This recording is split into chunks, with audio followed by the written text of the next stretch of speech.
Hey, good day, folks. It's Tourism Tim Warren here, calling in from all parts of the world to my good friends and my brother, Dave Wiggins and Kevin Warren, owner and founder of Baja Spirit Ecolodges and Tours, and my good friend, Dave Wiggins, one of the most seasoned adventure eco-travelers I know in the world.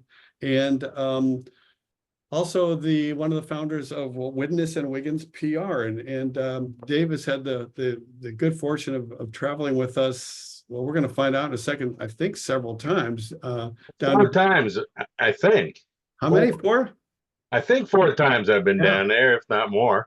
Yeah, I'm not surprised. But what one of the things that all the three of us know is that we're blessed to be in the quality of life business. And when we take guests down to these unique, pristine places in Baja that's so different from their normal life, they have these aha moments, these transformative experiences that we have been blessed to experience ourselves, but also to see it in others. And to me, that is one of the cornerstones of the travel business that we're in. And I just thought it'd be fun to have some discussions with people who are seasoned travelers and get to share some of their transformative experiences. And this is the first of a series that we're going to do. So welcome all who are watching this. Kevin, why don't you jump in with the first question, and let's get a little more background on with Dave and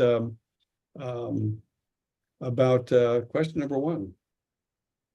I think we kind of already know. It's just what trips have you traveled with us?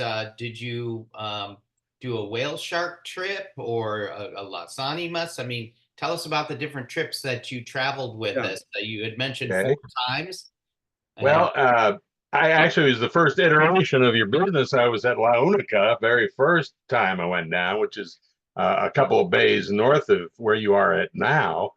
You started your operation there, but Las Animas, yeah, I came down with my family a couple times, with a girlfriend a couple times, and once was to swim with the whale sharks, and God, that was a great experience.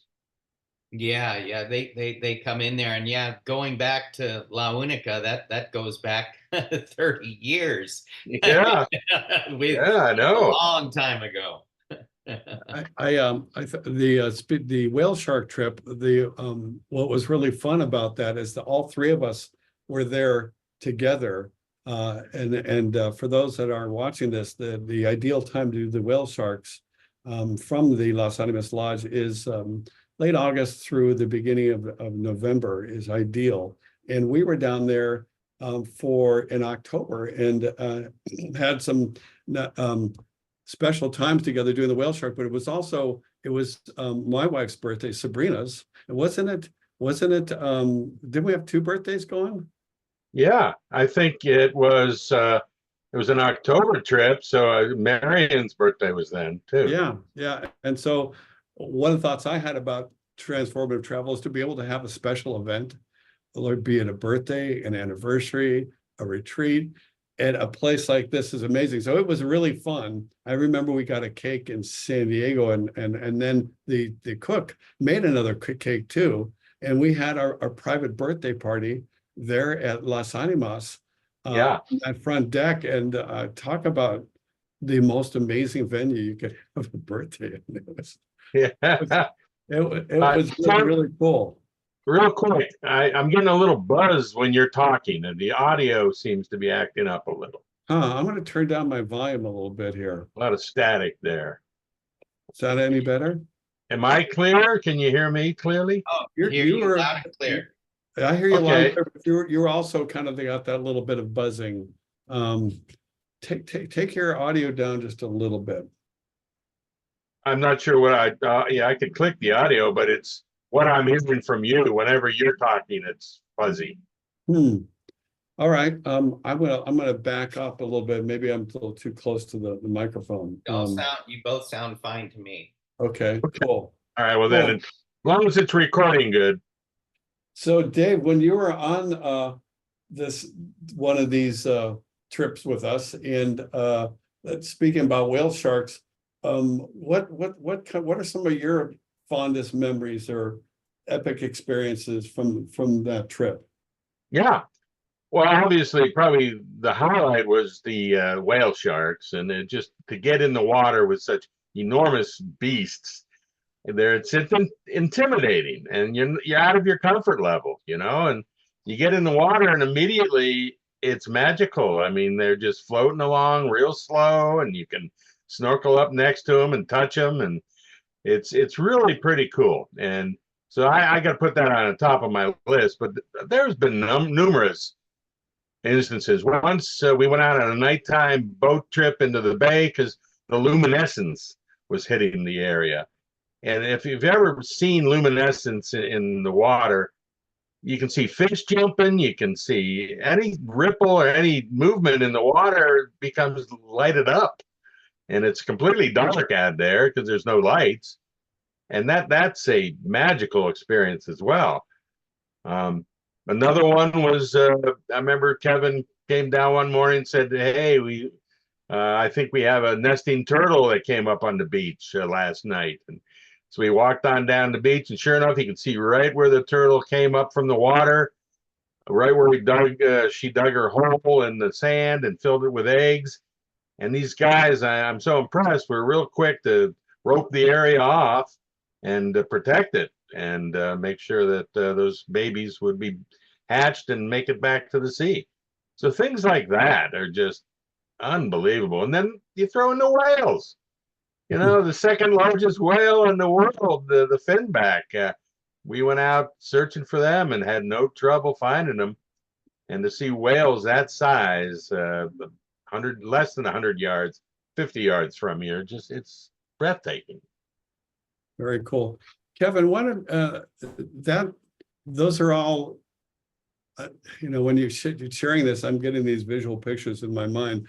I think there's some people, Kevin, who may not understand what luminescence is or what causes it. Why don't you reflect a little bit about that? And also, it's the the bioluminescence correlation with that and the whale sharks. Yeah, the bioluminescence is phytoplankton. It's very small animals that live in the water, and they what attracts the whale sharks is the phytoplankton. That's what they're feeding on.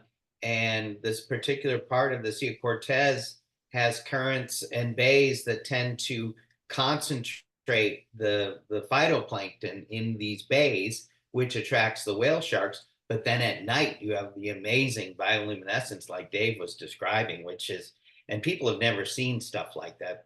And it's so bright sometimes. It's really amazing.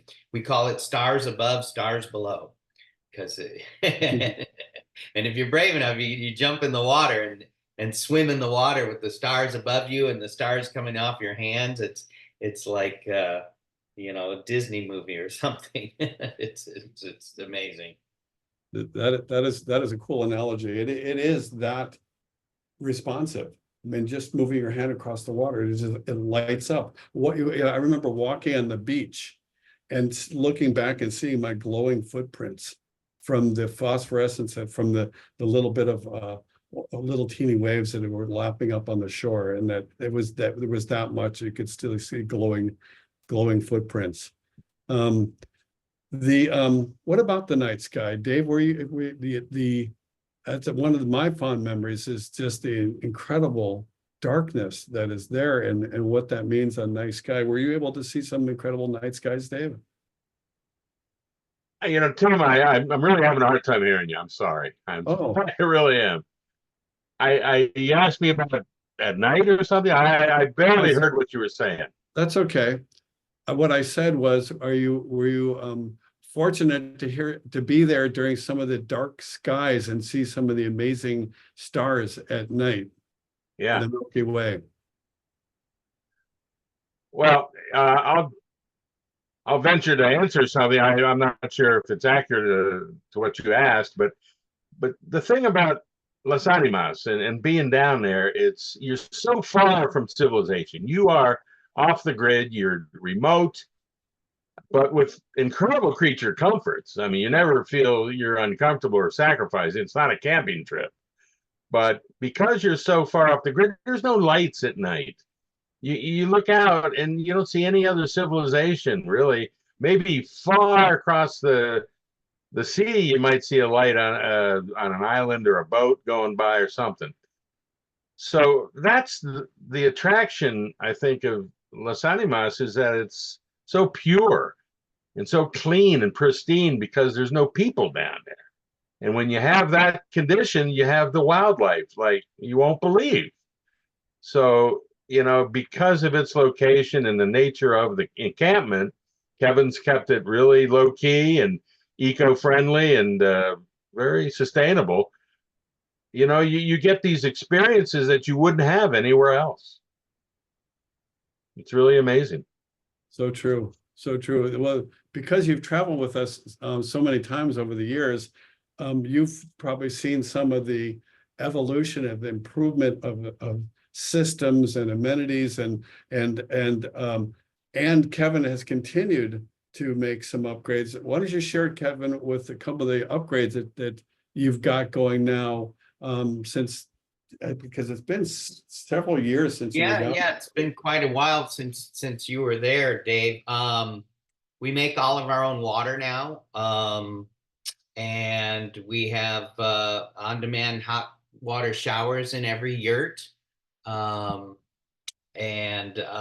we upgraded the electrical system and ice makers and just everything that can make everyone more comfortable as far as you know, the access to water, and just it's like a regular.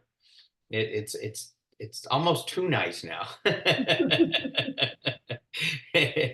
Compared to the old days. I mean, it was always very comfortable, but now it's like it's like a, you know, regular high-end hotel room, but you're in the middle of nowhere. So, you know, the desal system and the on-demand hot water showers was a big deal, and then upgrading to lithium batteries and enhancing our solar power system. And you know, even for those who need it, you know, Starlink satellite internet, which works blazing fast.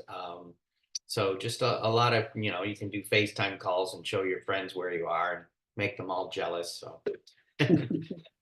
Well, and for people who don't really know about where the place we're talking about, this is in the Baja, California, which is the northern section of the Baja, the state of the state of Baja California, the northern portion.